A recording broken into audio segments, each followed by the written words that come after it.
Welcome to Rochambeau, the podcast about unique competitions, extraordinary events, and other amazing adventures. I'm Ted. And I'm Kim. Have you entered our laugh competition yet? Ted came up with this great idea to have a competition to find the world's best laugh. Right.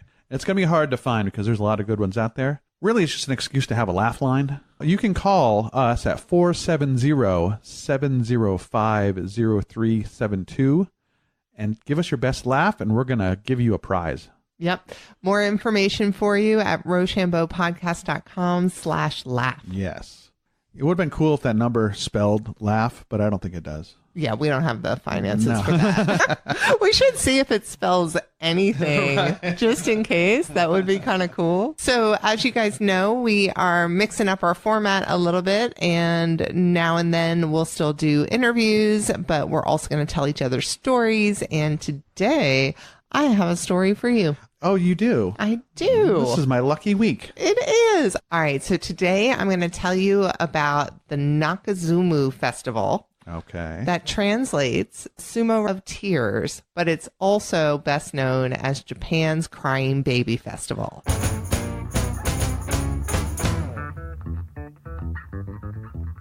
What is the Crying Baby Festival? It's a great name, right? It is a great name. What do you picture it is when I say that? I picture there's a room full of babies, and they're crying, and it's pretty horrible. Well, I am 100% on board with that description. You're not too far off. Okay. But it's more open air, so that's better already, more right? Spread out. That's right. But it is a competition where the goal is to get a baby to cry first. Two babies enter a ring. Right? Two baby enter, one baby leave. That's right. And whichever one cries first is the winner.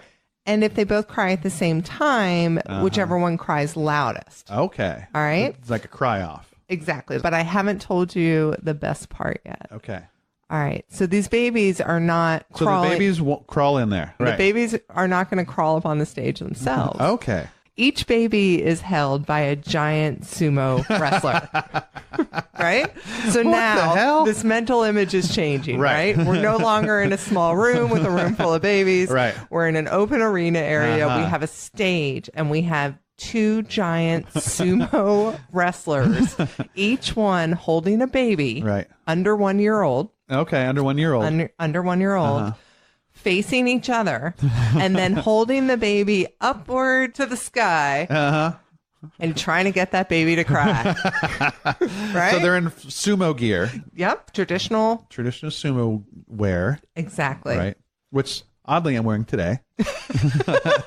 And I've asked you not to. Right. Well, you can't stop me. Obviously. All right. So they're holding the babies out. Are they holding them out because they're scared the babies are going to pee on them or something? You know what? There might be something to that, but there's a lot of story and legend behind how this started. And the fact that they're holding them out and up actually plays into the story. So let's get a little bit into the background of the why, and then we'll talk a little more about the how. Right. Well, before you get into it, this is how I picture it happened. I pictured there was somebody with a baby that cried a lot. And they're like, wow, I should find a good use for this crying baby. I bet this is the most cryingest baby in the world. And so they started the crying baby competition. They could win something. You know what? Not even close. So there's a Japanese proverb that translates to crying babies grow fat. And basically, they believe that if a baby cries a lot, there is something cathartic to that. And it ends up being very healthy for the baby. So in this competition, the idea, everyone that's entering, you know, they want their baby to win, but they also feel like their baby is participating in a ceremony where they are going to be bringing good health to the child and good luck to the family, because there's also an old Japanese belief that the baby's cries drive off demons that would otherwise bring the family harm. And the Japanese belief holds that the tears can ensure good health for the children and happiness for the family. All right. You know, if I was a demon, I wouldn't want to hang out with a crying baby either. No. That'd drive me away. Again, this does seem like they're trying to make the best of a bad situation. It does, but they're creating the situation too. So we were talking about them holding the babies up. Right. So that goes back to the idea that a crying baby brings you health and happiness, and you want to hold the baby closer to the heavens. Okay. So that's why they're holding the baby up. I don't think it's a fear of a pee. Exactly. Well, that's good. It is a 400-year-old competition. Oh, wow. Right? Okay. So this is not like a modern get that baby away from me, it's crying so much type thing. Right. So during the ceremonies, and they call it a ceremony, and it takes place at a temple. It takes place, by the way, all over Japan. Okay. But there's a couple of bigger ones that have gotten more international media attention. And the one that I did the most research on is in Tokyo at the Sensoji Temple. And it's really one of the most famous. It happens every spring. This year it's happening on April 27th. And so during these ceremonies, sumo wrestlers take the stage, they hold up the participating babies, and the parents brought them to this. Right. You know, they actually paid a entry fee. Really? Which I don't think is that much Okay. money. You know, it's more like, you really want to do this? All right, we'll pay something.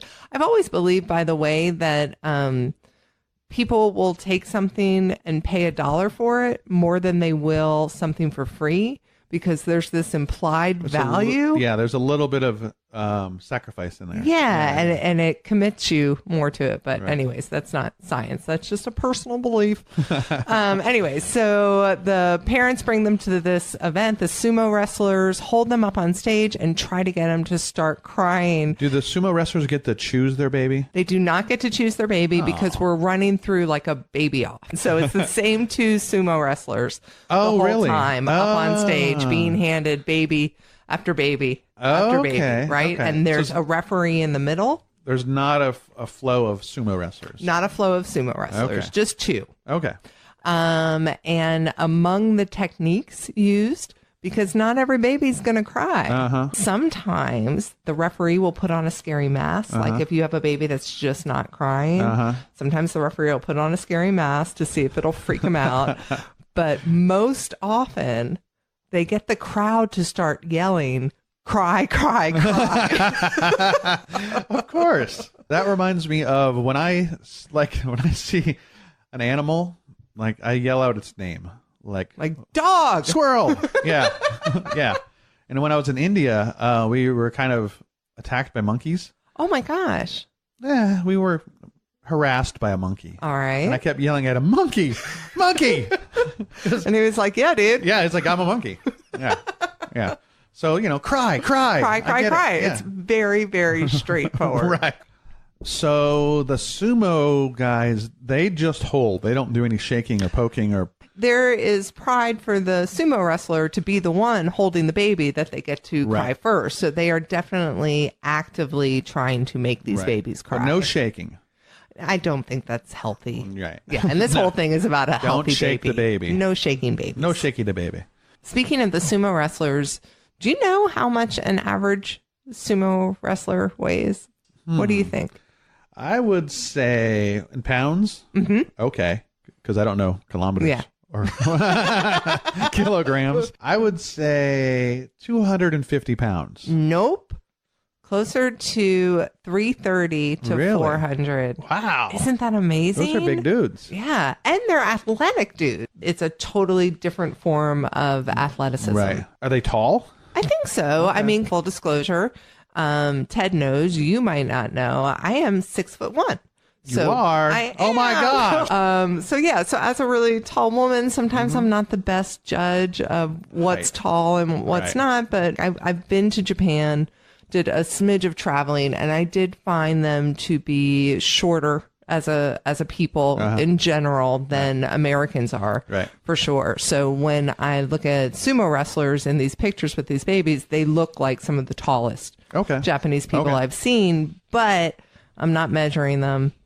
You don't not factual. Right. Don't have a tape measure out when you're walking around. Haven't put them up against a wall and started marking off how much they grew each year.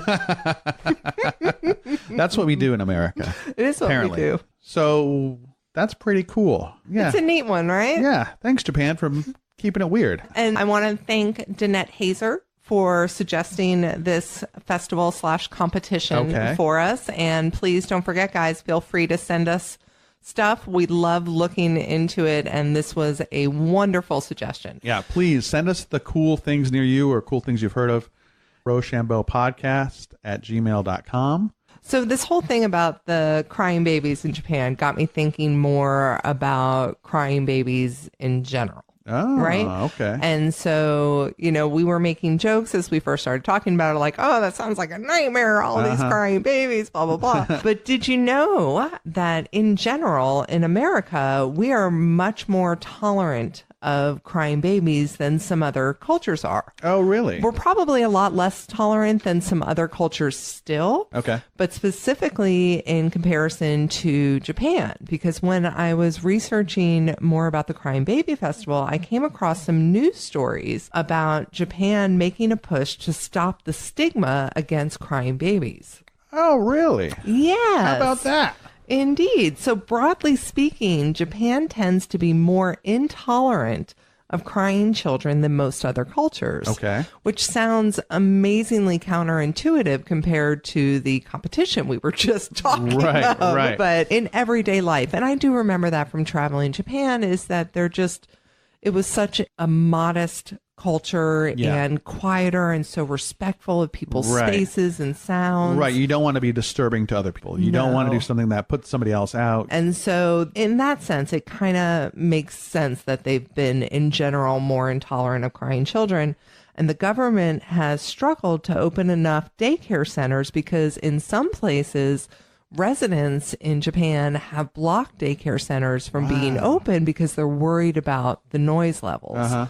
But recently, I think this goes back to maybe summer of last year, 13 politicians have banded together to try and support the right of babies crying in public spaces. Wow. That's interesting. I wonder what it was like before. Like, you can't really control a baby from crying. You really can't. But, I guess there's differences in culture as to whether or not it's immediately expected for the parent or the guardian to remove the baby from whatever situation you're in. Obviously, some situations you can. You're on an airplane. What are you going to do? Right. I don't want to know.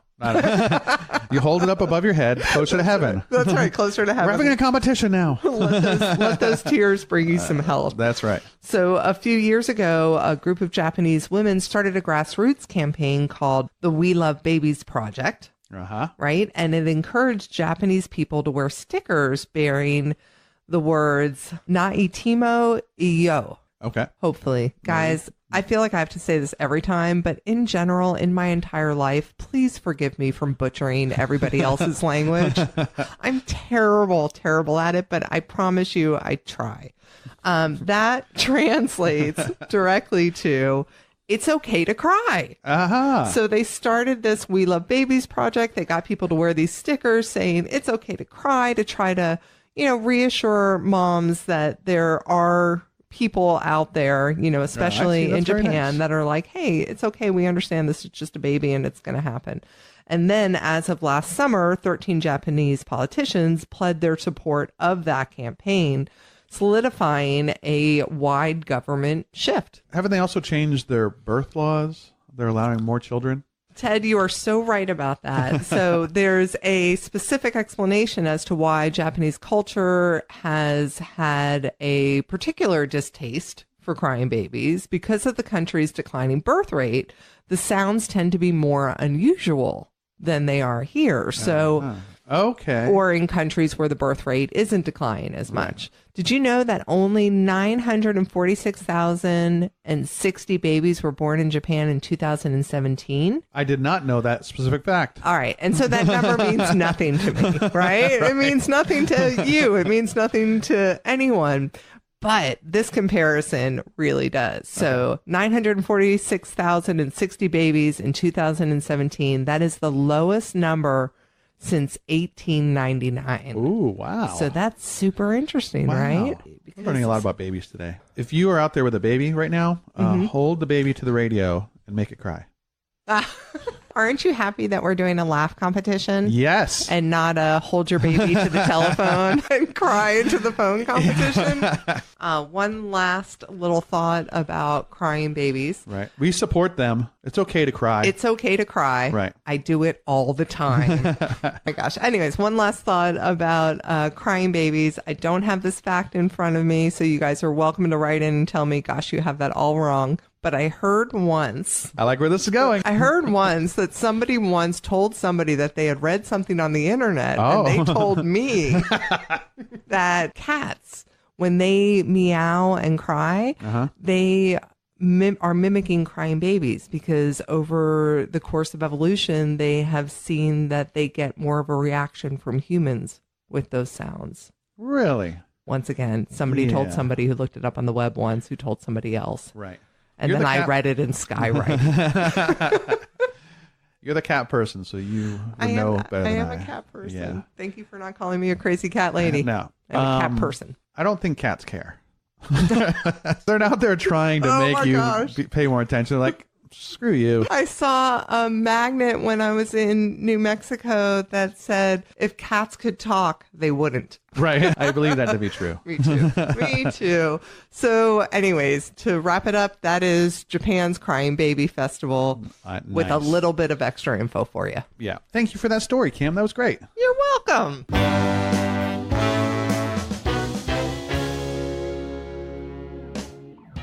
Jessica in Dallas wrote in to tell us about something happening this coming weekend, April 5th through 7th in Dallas, Texas. Aha. It's called the Deep Ellum Art Festival.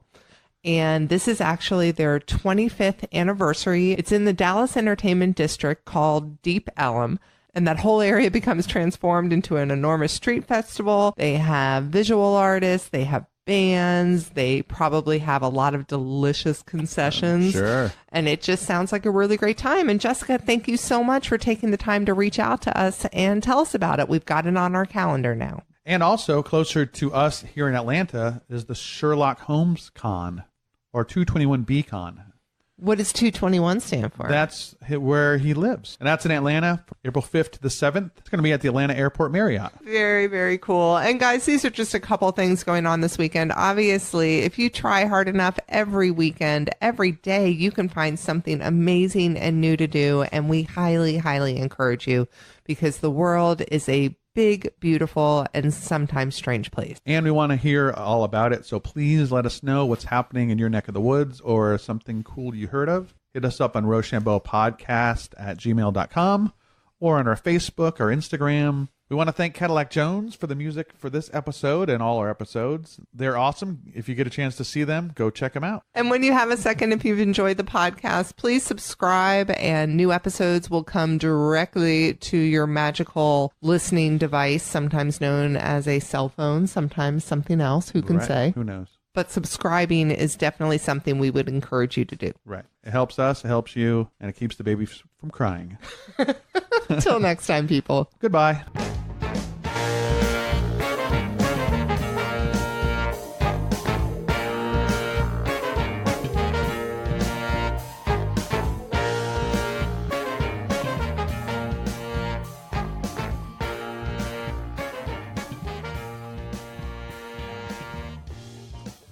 My butt is asleep. Loud. My butt is loud.